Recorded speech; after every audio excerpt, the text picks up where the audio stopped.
ETF index mutual funds నేర్చుకుని stock మార్కెట్లో రాణించాలనుకుంటున్నారా? వెంటనే ఈ నెంబర్కి కాల్ చేయండి. Welcome to India's largest digital media network Suman TV. మనతో ఈ రోజు తోడు నీడ ఫౌండర్ రాజేశ్వరమ్మ గారు ఉన్నారు. వారితో మాట్లాడదాం. అమ్మ నమస్కారం. నమస్తే అమ్మా. అమ్మ, మనం చూసుకుంటే రీసెంట్ గా ఏదైతే ప్రణయ్ అమృత కేసులో ఒకరికి ఉరిశిక్ష పడింది. అవును, ఉరిశిక్ష అనేది చాలా వరకు అమలు అనేది చాలా తక్కువ. అవును, కానీ ఉరి తీసేటప్పుడు కొన్ని నియమ నిబంధనలు ఉంటాయి. ఉంటాయి. అవి ఎందుకని ఉదయం తెల్లవారుజామునే చేయడం కానివ్వండి, అవును. దానికి ఒక ప్రాసెస్ ఉంటుంది. అదేంటమ్మా? జనరల్ గా స్టార్టింగ్ నుంచి చూసుకుంటే ఉరిశిక్ష విధించినటువంటి జడ్జి గారు ఎక్కడో చదివాను, నేను కూడా అది ఎక్కడో చూశాను. అది వాడికి సెక్షన్ 302 ప్రకారము ఈ వ్యక్తిని ఉరి తీయాలి, ఉరిశిక్ష వేశానని రాసిన తర్వాత ఆ పెన్ను పాడి ఉంచేస్తాడు అక్కడ. అంటే దాంతో మళ్ళీ ఇంకొక శిక్ష వేయడు ఆయన. అంటే అదొక విషాదకరమైన సన్నివేశం కాబట్టి ఈ వ్యక్తిని ఇంతటితోటి ఉరిశిక్ష విధిస్తున్నాను అన్న తర్వాత ఇంక వేరే జడ్జిమెంట్ చెప్పడు ఆయన. మీద దిగిపోతాడు, ఆ పెన్ను పాడి వీర్చేస్తాడు. అంటే అదొక ఎమోషన్కి సంబంధించిన విషయం. ఒక వ్యక్తి ప్రాణం తీయడం కదా, ఆయన వేసిన శిక్ష వల్లే ఒక వ్యక్తి ప్రాణం పోతుంది. రెండోది ఏంటంటే ఉరిశిక్ష వేసిన తర్వాత ఆ ఖైదీని జనరల్గా అందరు ఖైదీల్లో కలపరు అనుకుంటాను, సపరేట్గా ఉంచుతారు. వాళ్ళ భావన ఏంటంటే ఒక పశ్చాత్తాపం వాళ్ళలో కలగాలి అని. అంటే నేను ఈ పని చేశాను, ఆవేశంలో నేను హత్య చేశాను అన్న భావన వాళ్ళలో పదే పదే కలగాలి. నలుగురిలో కలిసినప్పుడు అది అంత దాని ఇంపాక్ట్ ఎక్కువ ఉండదు. ఒంటరిగా ఉన్నప్పుడు దీనికి సంబంధించిన ఆలోచనలే మనిషికి వస్తాయి కాబట్టి వాడు అయ్యో నేను ఈ తప్పు చేశానని ఒక పశ్చాత్తాప భావం కలగాలి అనే ఉద్దేశంతో వాడిని వేరే సెల్లో పెడతారు ఒంటరిగా. తర్వాత ఉరిశిక్ష సాధారణంగా ఎర్లీ మార్నింగే చేస్తారు, అది బాగా తెల్లారాక చెయ్యరు.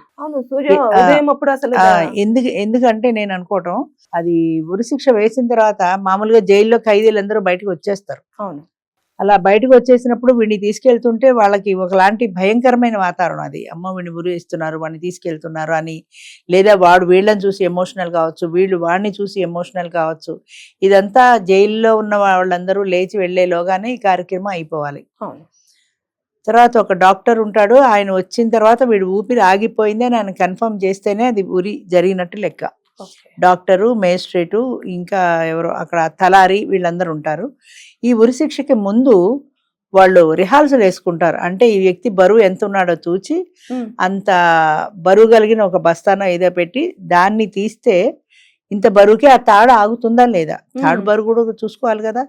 అంచేత ఇంత బరువు గల వ్యక్తిని ఉరి తీస్తే ఆ తాడు ఆగుతుందో తెగిపోతుందో అది కూడా ట్రైల్ వేసుకుంటారు వాళ్ళు. అది కూడా ట్రైల్ వేసుకున్న తర్వాత అది ఆ తాడు బలంగానే ఉంది, గట్టిగానే ఉంది, తీయచ్చు అని కన్ఫర్మ్ అయిన తర్వాత ఇంకా తెల్లవారుజామున వీడిని తీసుకెళ్లేటప్పుడు వాడి స్నానం చేయిస్తారు. వాడు ఎలాగో చచ్చిపోతాడు కదా అనుకోరు, వాడు స్నానం చేయాలి, వాడు బట్టలు వేసుకోవాలి, వాడంతా రెడీ కావాలి.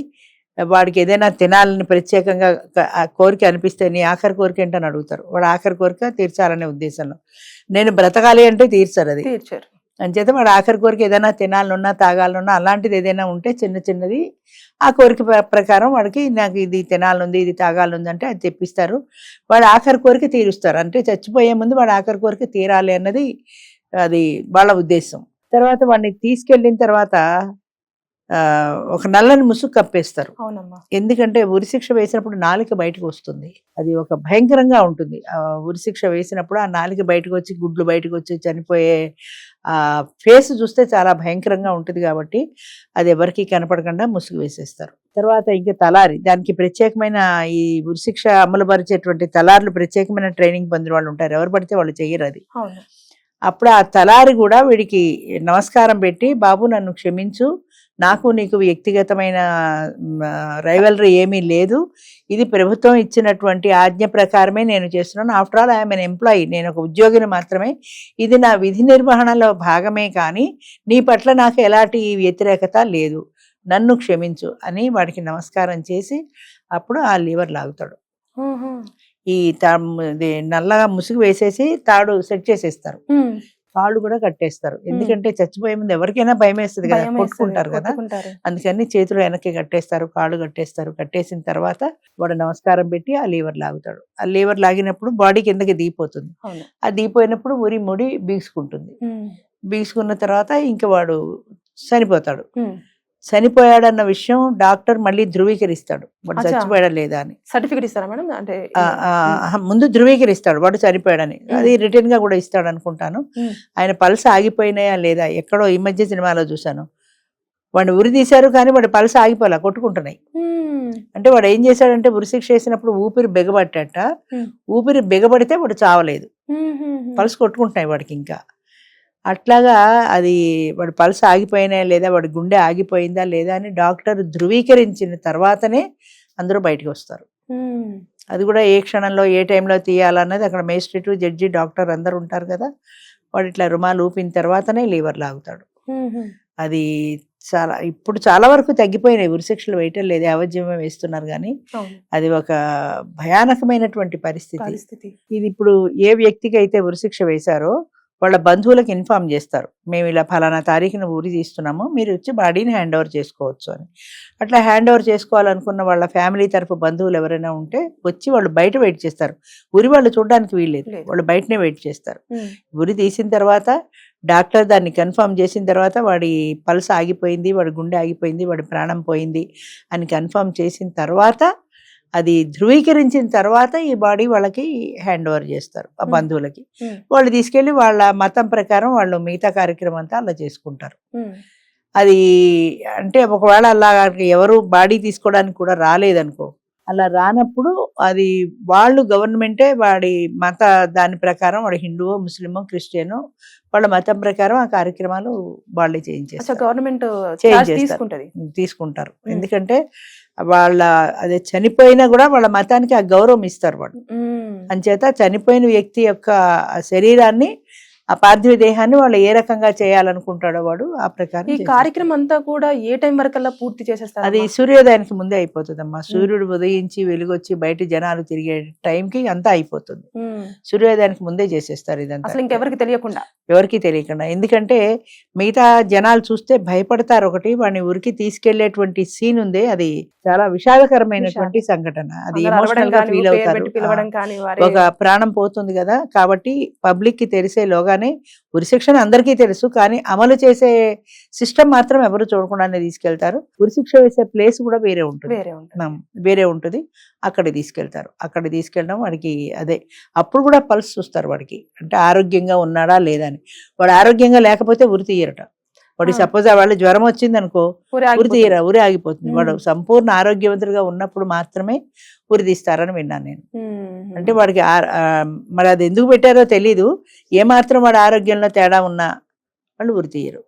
హార్ట్ బీట్ పల్స్ అన్ని చూస్తారు, ఫిట్ ఉన్న తర్వాతనే చేస్తారు. హార్ట్ బీట్ పల్స్ అన్ని చూస్తాడు డాక్టర్, అన్ని చూసి ఓకే చేసిన తర్వాత ఎలా ఉన్నా పర్వాలేదని అని వదిలేరు. అదే చెప్తుంటా, చంపే ముందు వాడు ఎలా ఉంటే, వాడు స్నానం చేయకపోతే, వాడి హార్ట్ బీట్ ఎక్కువ ఉంటే అని అనుకోరు. ఎలాగూ చచ్చిపోయేవాడే కదా అన్న భావన లేదు అక్కడ. వాడు పరిపూర్ణ ఆరోగ్యవంతుడుగా ఉండాలి, వాడి హెల్త్ కండిషన్ బాగున్నప్పుడే వాడిని గుర్తిస్తారు. కానీ అక్కడ ఉన్న వాళ్ళందరూ కూడా కొంచెం ఎమోషన్ అవుతారు. అంటే ఎలాంటి పగ లేదు, ఆయనతో కక్ష లేదు, ఏమీ లేకుండా ఒక జీవిని తీసేయడం, బలవంతంగా వాడిని చంపేయడమే కదా అది.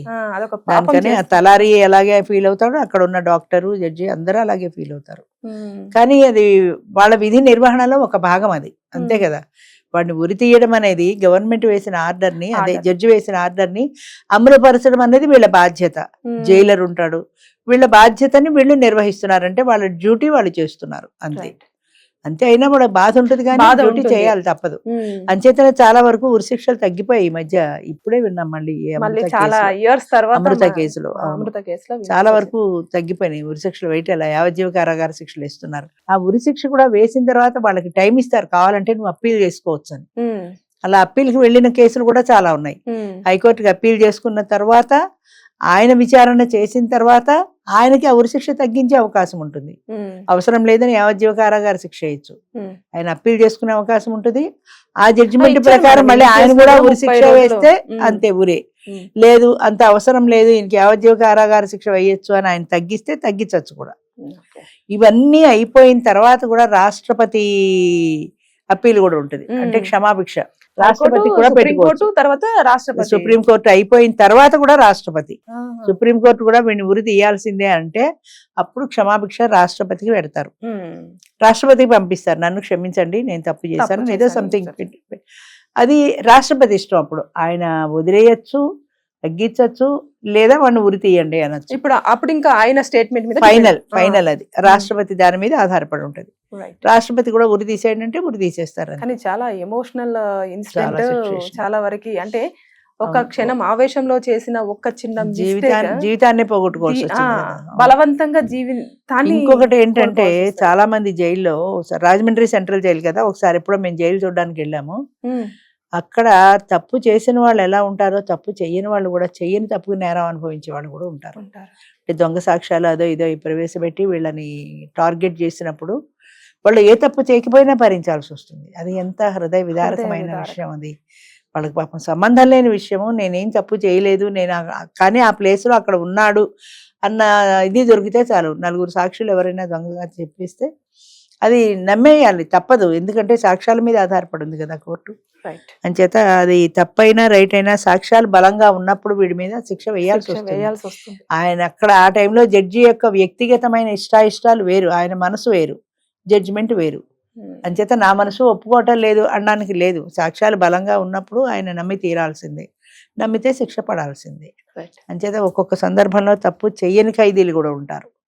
లేడీస్ వింగ్ వేరుంటుంది, జెంట్స్ వింగ్ వేరుంటుంది, మహిళా ఖైదీలు కూడా చాలా మంది ఉంటారు.